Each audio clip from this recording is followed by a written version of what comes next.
The severed torso that Pakistani fishermen discovered floating in the Arabian Sea on December 15, 2023, had been expertly dismembered by someone who understood anatomy with surgical precision, the remaining flesh bearing the telltale signs of prolonged submersion in salt water, while wrapped in expensive silk fabric that would later be traced to an exclusive Dubai boutique frequented by the city's wealthiest elite. Sunita Rao had believed she was escaping a life of servitude and poverty when she accepted Sheikh Omar Al-Khatib's invitation to join him in Dubai just 3 months earlier.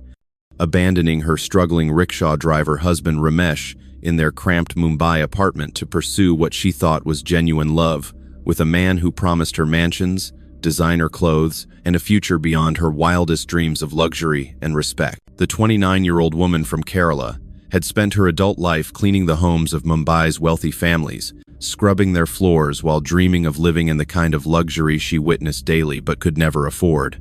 Her calloused hands bearing witness to years of domestic labor that barely provided enough income to support herself and her unemployed husband, who increasingly vented his frustrations through alcohol and verbal abuse. The transformation from hopeful bride-to-be to murder victim occurred within the gilded walls of Omar's palatial villa in Dubai's most exclusive neighborhood, where security cameras that might have recorded her final moments had been mysteriously disabled during the critical weeks when neighbors reported hearing screams emanating from the property during the early morning hours, when most residents were sleeping. Omar's reputation as a charming businessman who collected beautiful women like expensive artwork had been carefully cultivated through years of social media presence and public appearances at charity events, his true nature hidden behind a facade of generosity and Islamic piety that concealed his treatment of women as disposable objects who existed solely for his entertainment and convenience. The investigation that would eventually expose Omar's crimes began with Ramesh's desperate attempts to locate his missing wife. His injured pride transformed into genuine concern when weeks passed without any communication from the woman who had left him, with nothing but a hastily written note claiming she had found true love with someone who could provide the life she deserved. Sunita's childhood friend Asha Patel received the last known communication from her on November 22nd, a panicked phone call that lasted less than 2 minutes before the line went dead, containing only the terrifying words that would haunt investigators for months. "He's not who he says he island. I'm scared. If something happens to me, tell everyone that Omar," followed by complete silence that suggested forced disconnection. The wealth and political connections that Omar had cultivated during his 15 years in Dubai's business community initially protected him from serious investigation, with local authorities treating Sunita's disappearance as a voluntary abandonment rather than a potential crime, despite mounting evidence that she had never been seen leaving his property alive. The cultural barriers that complicated the investigation reflected broader issues of how migrant domestic workers were perceived and protected in the Gulf region, where women like Sunita often disappeared without generating significant law enforcement attention due to assumptions about their transient nature and limited social connections that might demand accountability. The breakthrough that eventually led to Omar's arrest came through the persistence of Inspector Farid Mansour, a Dubai police investigator whose own humble origins made him sympathetic to victims like Sunita, while his methodical approach to evidence gathering gradually penetrated the wall of silence and corruption that surrounded the city's most powerful residents. The physical evidence that emerged during the investigation painted a horrific picture of systematic abuse, imprisonment, and ultimately murder that had been carefully planned to eliminate any trace of Sunita's presence while maintaining Omar's public image as a successful businessman and respected member of Dubai's international community. The seduction of Sunita Rao began in the marble-floored lobby of the Oberoi Hotel in Mumbai, where Sheikh Omar Al-Khatib first noticed her delicate features and graceful movements as she accompanied her employer's family to an expensive dinner that represented more money than Sunita earned in 6 months of backbreaking domestic labor for families who treated her as invisible furniture. Omar's approach was calculated and methodical, beginning with small gestures of kindness that seemed miraculous to a woman accustomed to being ignored or criticized by the wealthy families whose homes she cleaned with meticulous attention to detail while dreaming of escaping the cycle of poverty that had defined her entire life since arriving in Mumbai from Kerala as a desperate 18-year-old seeking employment. The gifts that Omar presented during their carefully orchestrated courtship were designed to overwhelm someone who had never owned anything of value,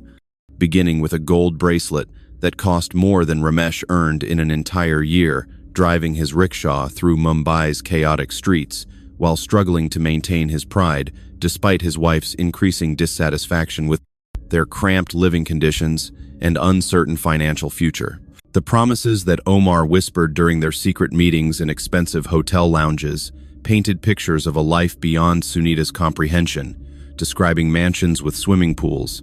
closets filled with designer clothing, and servants who would wait on her every need, while she enjoyed the kind of luxury that she had only witnessed while cleaning the homes of her employers. The psychological manipulation that Omar employed exploited Sunita's deepest insecurities about her social status and economic prospects,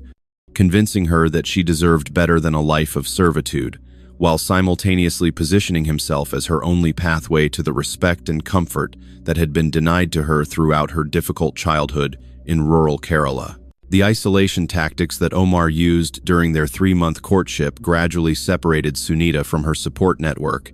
encouraging her to keep their relationship secret while feeding her fantasies about surprising everyone with news of her transformation from domestic worker to the wife of a wealthy businessman who would elevate her to a position of enviable social status. The financial temptations that Omar presented included cash payments that exceeded Sunita's monthly salary, allowing her to send unprecedented amounts of money to her aging parents in Kerala, while also purchasing small luxuries that made her feel temporarily like the wealthy woman she longed to become, rather than the struggling domestic worker she remained. The religious justification that Omar provided for their relationship exploited Sunita's Hindu beliefs by presenting their connection as divinely ordained, while simultaneously promising that their eventual marriage would be celebrated in both Dubai and Kerala, with ceremonies that would honor both their traditions and announce her elevated status to everyone who had previously looked down on her humble origins. The timeline that Omar established for their relationship created artificial urgency, designed to prevent Sunita from carefully considering the implications of abandoning her husband and her life in Mumbai to move to a foreign country where she would be completely dependent on someone she had known for only a few months, despite his claims of eternal love and commitment. The documentation that Omar arranged for Sunita's travel to Dubai was handled through private channels that avoided official scrutiny, with visa arrangements and travel bookings processed by agencies that specialized in facilitating discreet international movement for wealthy clients who preferred to avoid bureaucratic complications and maintain privacy about their personal affairs. The final meeting between Sunita and her husband Ramesh was marked by accusations and bitter arguments about money, respect, and her perceived disloyalty to their marriage, with Ramesh's wounded pride preventing him from recognizing the signs of manipulation that had gradually transformed his wife from a devoted partner into someone willing to abandon everything they had built together for promises that seemed too good to be true. The arrival of Sunita Rao at Dubai International Airport on September 23rd marked the beginning of her transformation from hopeful bride-to-be into isolated prisoner, as Omar's welcoming embrace and expensive gifts could not disguise the subtle control mechanisms that would gradually strip away her independence while creating the illusion of living in paradise. The palatial villa in Jumeirah that Omar proudly showed Sunita during her first week in Dubai exceeded her wildest dreams of luxury, with marble floors, crystal chandeliers, and rooms larger than the entire apartment she had shared with Ramesh.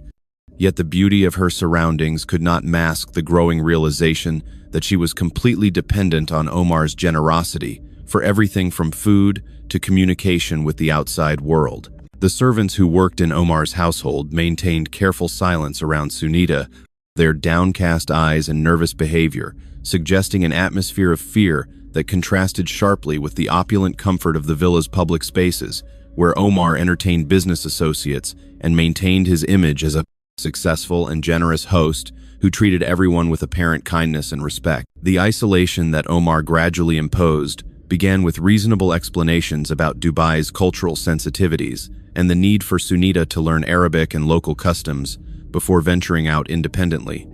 but quickly evolved into complete control over her movements, with locked doors, disabled internet access, and confiscated personal belongings that prevented her from contacting anyone outside the villa. The psychological abuse that accompanied Sunita's physical imprisonment was carefully calibrated to undermine her confidence while maintaining her emotional dependence, with Omar alternating between lavish displays of affection and cruel criticism of her background, education, and worthiness to share his elevated social status in Dubai's competitive international community. The financial control that Omar exercised extended beyond simply paying for Sunita's needs to include monitoring every purchase and questioning every request for money to send to her family in Kerala, creating a system where her basic survival depended entirely on maintaining his approval, while slowly eroding her sense of personal autonomy and self-worth. The sexual violence that began during Sunita's second month in Dubai was disguised as passionate intensity, appropriate for new lovers, but quickly escalated into forced participation in activities that left her physically injured and emotionally traumatized, while Omar dismissed her protests as cultural prudishness that she needed to overcome to become a worthy partner. The attempts at escape that Sunita made during her third month were systematically thwarted by security measures that Omar claimed were necessary for protecting his valuable property and business interests, with guards who prevented unauthorized departures, while maintaining the fiction that Sunita was a cherished guest rather than an imprisoned victim. The surveillance system that monitored Sunita's activities throughout the villa included hidden cameras in bedrooms and bathrooms that violated her privacy while providing Omar with detailed documentation of her daily routine,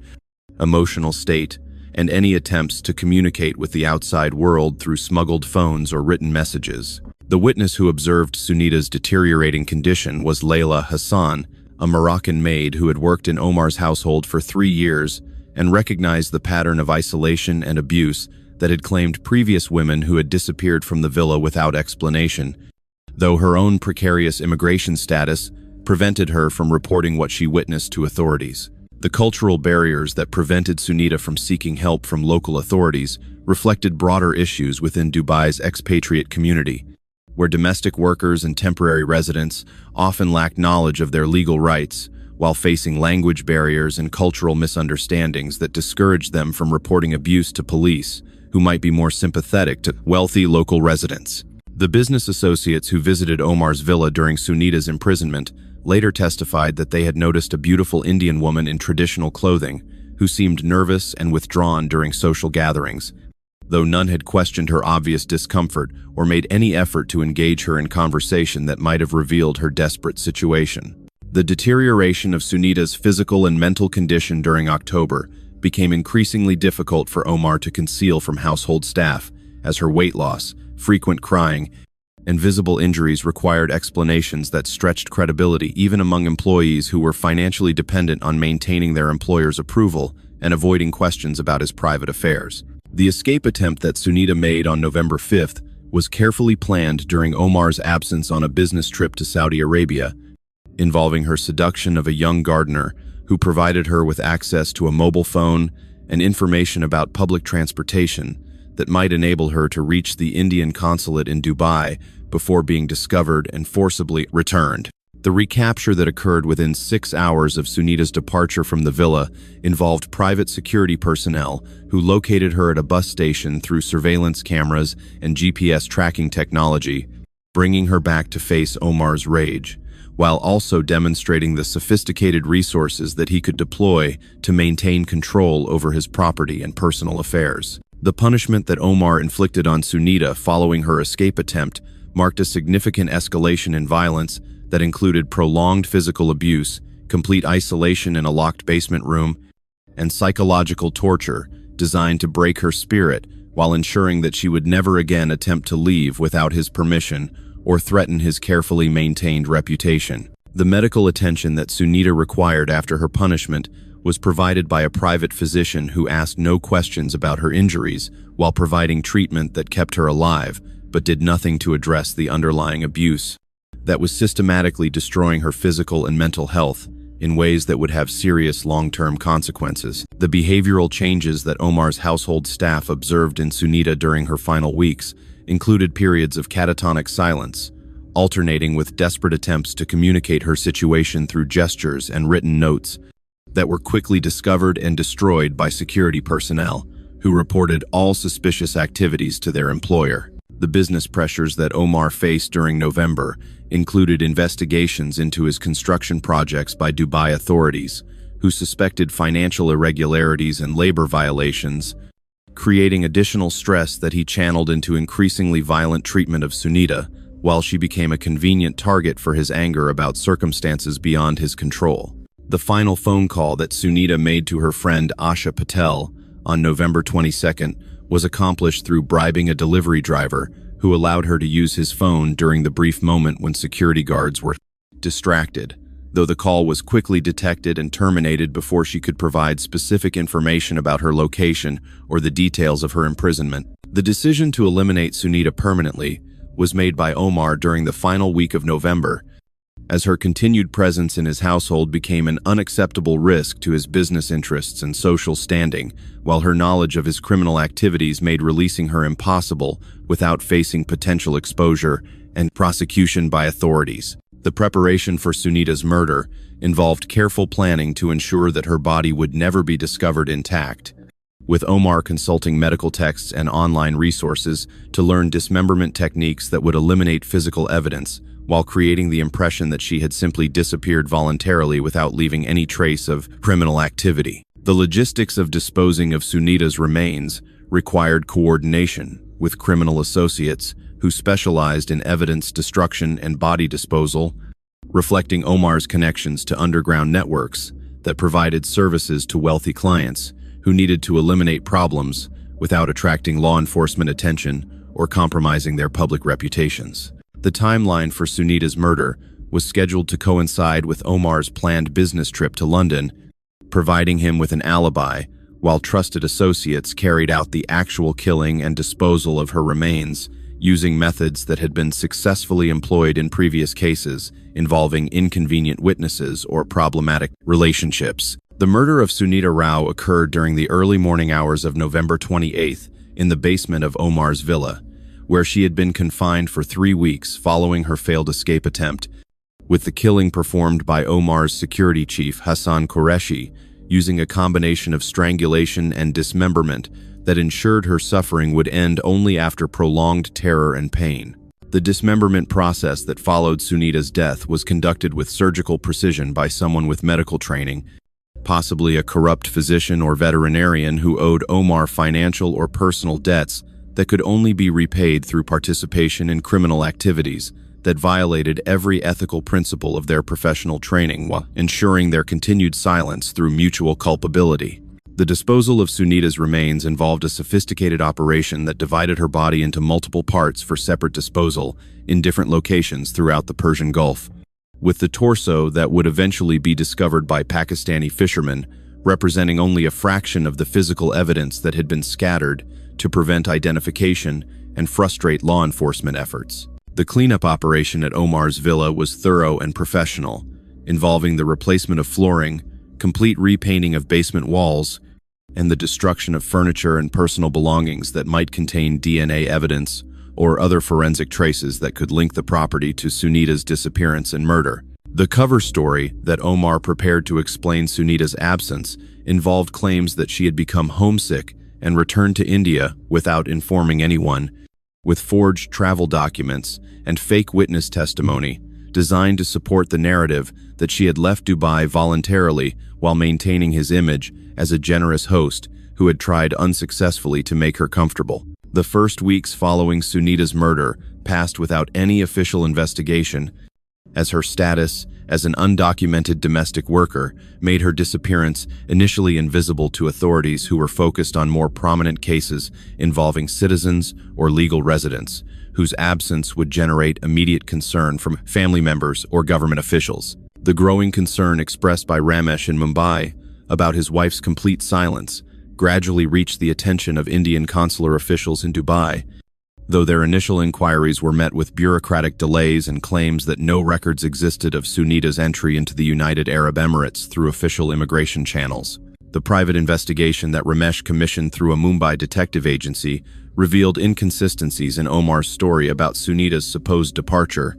including the absence of any flight records or immigration stamps that would document her exit from Dubai, despite claims that she had returned to India through normal commercial aviation channels. The breakthrough in the official investigation came through Inspector Farid Mansour's careful analysis of financial records that revealed unusual payments from Omar's accounts to known criminal associates during the period when Sunita had supposedly been living as his guest, suggesting coordination of illegal activities that extended beyond simple immigration violations. The witness testimony that gradually emerged from Omar's household staff was obtained through patient investigation by Inspector Mansour, who understood that domestic workers would only speak freely about their employer's criminal activities if they were guaranteed protection from retaliation and assistance with immigration issues that made them vulnerable to deportation. The forensic evidence that was recovered from Omar's villa during the official search in January included microscopic blood traces that had survived the extensive cleanup operation, DNA samples from hair and skin cells found in drainage systems, and digital evidence from security cameras that had supposedly malfunctioned during critical periods. The international cooperation that was required for investigating Sunita's murder involved coordination between Indian, Pakistani, and Emirati law enforcement agencies, each operating under different legal systems and cultural assumptions about domestic violence, immigration crimes, and the rights of foreign workers in wealthy Gulf nations. The arrest of Sheikh Omar Al-Khatib on February 14, 2024, sent shockwaves through Dubai's business community, as the man who had been regarded as a pillar of Islamic virtue and charitable giving was publicly exposed as a manipulator and murderer whose wealth and connections had enabled years of criminal behavior against vulnerable women who trusted his promises of love and security. The media coverage of Omar's arrest initially focused on the sensational aspects of the case, rather than the systemic issues that enabled wealthy predators to exploit domestic workers and immigrant women who lacked legal protections or social connections that might have prevented their victimization by someone with sufficient resources to circumvent normal safeguards. The legal proceedings that followed Omar's arrest were complicated by jurisdictional issues involving crimes committed against an Indian citizen in Dubai by someone whose business interests extended across multiple countries, creating challenges for prosecutors who needed to coordinate evidence gathering and witness testimony across international boundaries. The evidence presented during Omar's trial included detailed forensic analysis of the remains discovered by Pakistani fishermen, digital records from Omar's financial transactions and communications, and testimony from household staff who had witnessed Sunita's imprisonment and abuse during her final months in Dubai. The defense strategy employed by Omar's legal team attempted to minimize his culpability by claiming that Sunita's death had been accidental during consensual sexual activity, while also questioning the reliability of witness testimony from domestic workers, whose immigration status made them vulnerable to coercion by law enforcement officials. The victim impact statements presented during the trial included emotional testimony from Ramesh about the psychological damage caused by months of uncertainty about his wife's fate, as well as statements from Sunita's family in Kerala describing the financial and emotional devastation caused by her death and the years of false hope that preceded the discovery of her remains. The cultural tensions that surrounded the trial reflected broader conflicts within Dubai society about the treatment of foreign workers, the accountability of wealthy business leaders, and the balance between Islamic values and international human rights standards in a cosmopolitan city that depended on immigrant labor while often failing to protect immigrant workers. The international attention that the case attracted brought unwelcome scrutiny to Dubai's reputation as a safe haven for wealthy expatriates, forcing government officials to address questions about regulatory oversight and law enforcement effectiveness in protecting vulnerable populations from exploitation by powerful individuals. The sentencing phase of Omar's trial focused on determining appropriate punishment that would reflect both the premeditated nature of Sunita's murder and the aggravating factors involving financial exploitation, human trafficking, and the abuse of power by someone whose wealth and social position had enabled systematic criminal behavior. Omar received life imprisonment without the possibility of parole, along with substantial financial restitution to Sunita's family and the forfeiture of assets that had been acquired through criminal activities, though the sentence could not restore the life that had been lost or heal the trauma experienced by everyone who had loved and trusted Sunita. The civil litigation that followed the criminal proceedings enabled Sunita's family to pursue additional compensation, while also establishing legal precedents for holding wealthy individuals accountable for crimes against domestic workers and establishing stronger protections for vulnerable immigrant populations in the Gulf region. The ongoing investigation into Omar's criminal network revealed connections to human trafficking operations and money laundering schemes that had enabled him to exploit numerous women over the years, with authorities working to identify other potential victims and prosecute accomplices who had facilitated his criminal activities. The psychological impact of Sunita's murder on her husband Ramesh extended far beyond the immediate grief of losing his wife, as he struggled with guilt about their marital problems and his failure to prevent her from leaving Mumbai to pursue what he had recognized as unrealistic dreams about finding wealth and happiness with a stranger who promised impossible transformations. The community response in Sunita's home village in Kerala involved traditional mourning rituals that were complicated by the circumstances of her death and the months of uncertainty that had preceded the discovery of her remains, with family members struggling to process both relief about finally knowing her fate and anger about the brutality of her treatment. The advocacy work that emerged from Sunita's case included efforts by women's rights organizations to strengthen protections for domestic workers seeking employment abroad, with particular focus on education about the warning signs of human trafficking and the resources available to victims of exploitation and abuse. The policy changes that resulted from international pressure following the trial included enhanced visa requirements and background checks for employers seeking to hire domestic workers,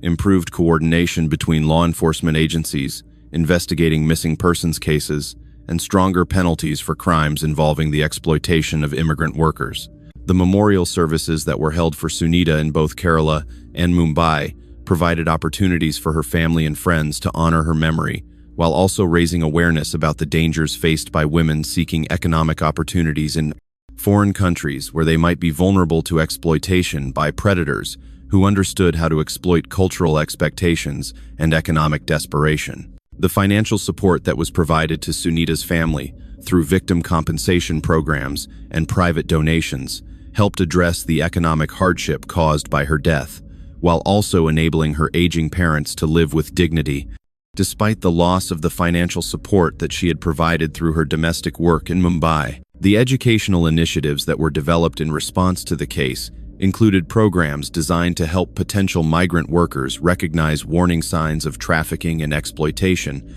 as well as resources for family members who might be concerned about loved ones who had traveled abroad for employment opportunities that seemed too good to be true. The international cooperation that had been essential for investigating and prosecuting Omar's crimes continued through ongoing efforts to monitor and disrupt human trafficking networks that specialized in exploiting domestic workers, while also sharing intelligence about wealthy individuals who might be using their resources to facilitate criminal activities. The legislative advocacy that grew from the case included support for stronger international agreements on combating human trafficking and exploitation,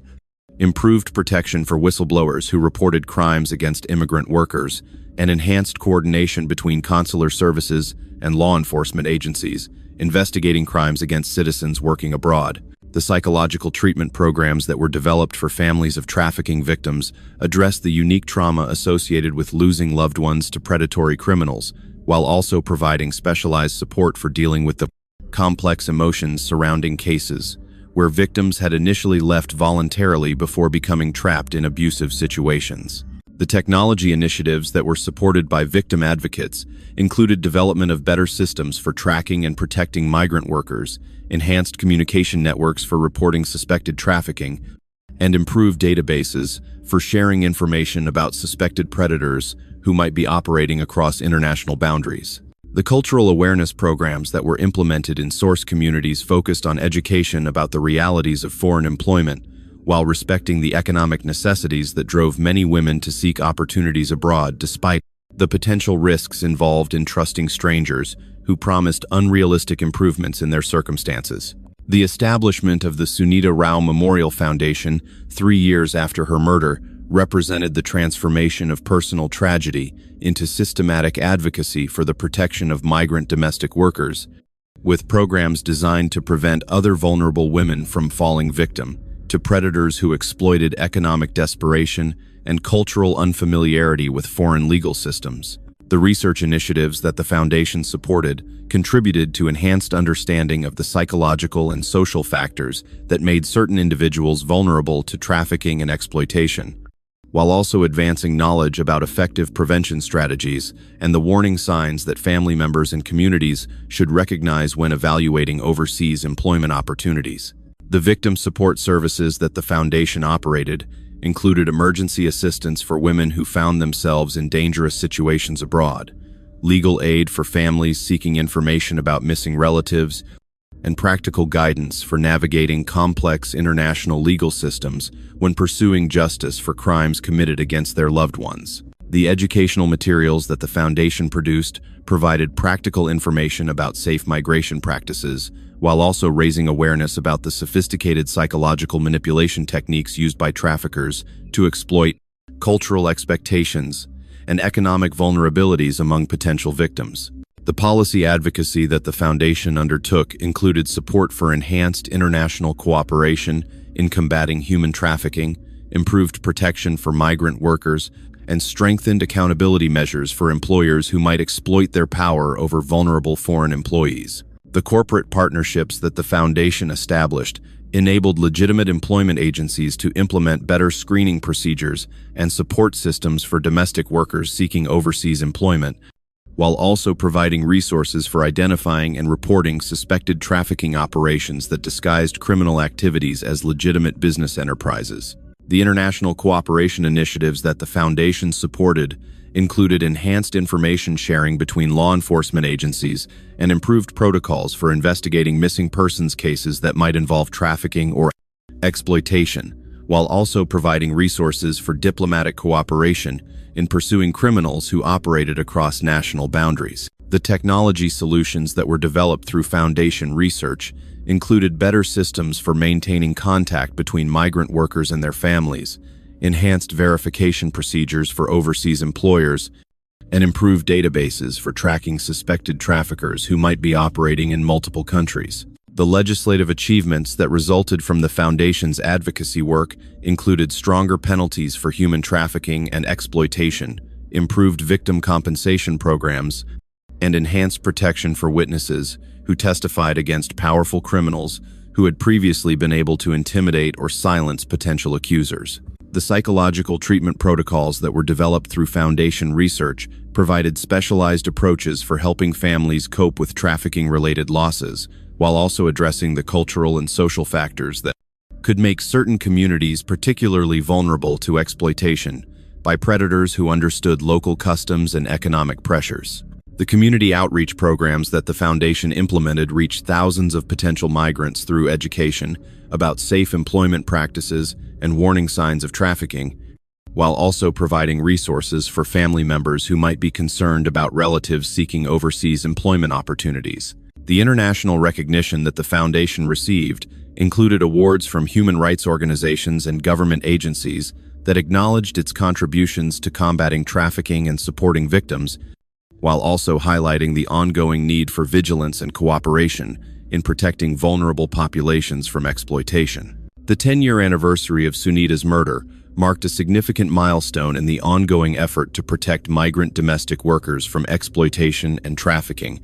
with the foundation that bore her name having directly assisted over 800 families, while also contributing to policy changes that enhanced protection for vulnerable populations across multiple countries. The international law enforcement cooperation that had been essential for investigating Omar's crimes had evolved into permanent frameworks for combating human trafficking and exploitation, with specialized units in multiple countries, sharing intelligence and coordinating operations that had disrupted numerous criminal networks while establishing protocols for protecting vulnerable individuals. The victim support services that had been enhanced in response to Sunita's case continued to provide specialized assistance for families affected by trafficking and exploitation, while also contributing to enhanced understanding of effective support systems that help survivors rebuild their lives after experiencing systematic abuse and manipulation. The educational impact of Sunita's story extended far beyond formal prevention programs to include widespread public awareness about the dangers of overseas employment scams and the importance of maintaining appropriate verification and procedures even when dealing with seemingly legitimate employers who presented attractive opportunities. The policy changes that had been achieved through sustained advocacy continued to influence law enforcement procedures and victim protection measures, while also establishing legal precedents for prosecuting complex trafficking cases and providing compensation for families who had suffered devastating losses through criminal exploitation. The technological solutions that had been developed in response to the case continued to provide enhanced protection for migrant workers, while also supporting legitimate employment agencies that needed to balance economic opportunities with appropriate safeguards against criminal exploitation of vulnerable populations. The corporate partnerships that the Foundation had established continued to produce innovative approaches to worker protection and trafficking prevention, while also providing resources for legitimate businesses that needed to ensure their hiring practices did not inadvertently facilitate criminal activities. The international cooperation agreements that had been negotiated as a result of the case continued to facilitate beneficial collaboration between law enforcement agencies, while also supporting diplomatic relationships that balanced national sovereignty with international justice and victim protection in cases involving sophisticated transnational crimes. The ongoing monitoring of trafficking networks revealed that while specific individuals like Omar had been successfully prosecuted, similar criminal enterprises continued to evolve and adapt their techniques to exploit new technologies and social platforms, while also incorporating traditional methods that remain difficult for conventional law enforcement to detect and counter. The psychological treatment protocols that had been developed through Foundation research continued to provide specialized approaches for helping families recover from trafficking-related losses, while also addressing the unique challenges faced by communities whose economic circumstances made them particularly vulnerable to exploitation by predators. The legislative achievements that had resulted from sustained advocacy work continued to influence policy development, while also providing frameworks for international cooperation that enhanced protection for vulnerable populations while supporting legitimate economic opportunities for individuals seeking to improve their circumstances through legal migration. The cultural awareness programs that had been implemented in source communities continued to provide education about safe migration practices while respecting the economic realities that drove many individuals to seek opportunities abroad. Despite the potential risks involved in trusting strangers who promised dramatic improvements in their circumstances. 15 years after Sunita Rao left her humble life in Mumbai, believing she had found love and liberation with a wealthy Dubai businessman, only to become a victim of systematic abuse and murder that reduced her to scattered remains in the Arabian Sea, her story continues to serve as both a cautionary tale about the sophisticated nature of human trafficking and an inspiring example of how personal tragedy can be transformed into meaningful advocacy that protects other vulnerable individuals from similar exploitation. The Sunita Rao Memorial Foundation has become an internationally recognized institution that has directly assisted over 2,000 families, while also funding research and policy initiatives that have contributed to systematic improvements in migrant worker protection, trafficking prevention, and international law enforcement cooperation across multiple countries and cultural contexts. The legislative changes that her advocacy helped achieve have been adopted across numerous jurisdictions and have contributed to more effective prosecution of trafficking cases, while also providing enhanced resources for victims and their families who need support navigating complex legal systems and recovery processes that are complicated by international boundaries and cultural factors. The international law enforcement cooperation that was essential for investigating Omar's crimes has evolved into permanent frameworks for combating human trafficking and exploitation, with specialized units sharing intelligence and coordinating operations that have disrupted hundreds of criminal networks, while also establishing protocols for protecting vulnerable individuals from systematic manipulation and abuse. The victim support services that were enhanced in response to her case continue to provide specialized assistance for individuals and families affected by trafficking and exploitation, while also contributing to enhanced understanding of effective therapeutic interventions that help survivors rebuild their capacity for trust and authentic relationships after experiencing fundamental betrayal and violence. The technological innovations that have resulted from foundation-funded research continue to provide enhanced protection for migrant workers, while also supporting legitimate employment opportunities that balance economic necessity with appropriate safeguards against criminal exploitation of vulnerable populations seeking better lives abroad. The educational initiatives that have grown out of Sunita's case continue to reach thousands of potential migrants through programs that provide practical information about safe employment practices, while also raising awareness about the warning signs that might indicate trafficking or exploitation by predators who understand how to exploit economic desperation and cultural unfamiliarity. The relationship between her widowed husband Ramesh and the woman he eventually married, social worker Priya Nair, who specialized in supporting families affected by trafficking, demonstrated that healing and new love were possible even after experiencing devastating loss. Though their relationship required careful development and ongoing commitment to honoring Sunita's memory while building a future together, the ongoing impact of her advocacy work extends beyond individual protection to include systematic improvements in international cooperation, victim support, and trafficking prevention that continue to evolve in response to new criminal techniques, while maintaining focus on the human cost of crimes that exploit cultural traditions and economic vulnerabilities for predatory purposes. The story of Sunita Rao serves as a permanent reminder that while economic opportunity and the pursuit of better lives represent fundamental human aspirations, these noble desires must be balanced with appropriate awareness of the sophisticated predators who exploit hope and desperation to facilitate devastating crimes that destroy lives and communities. Her legacy lives on through the thousands of potential victims who have been protected by the awareness programs her advocacy made possible, the hundreds of families who have received support through her foundation's services, and the systematic improvements in law enforcement and victim protection that emerged from the comprehensive response to her tragic death, ensuring that her suffering was ultimately transformed into lasting positive change that continues to benefit vulnerable individuals and families worldwide.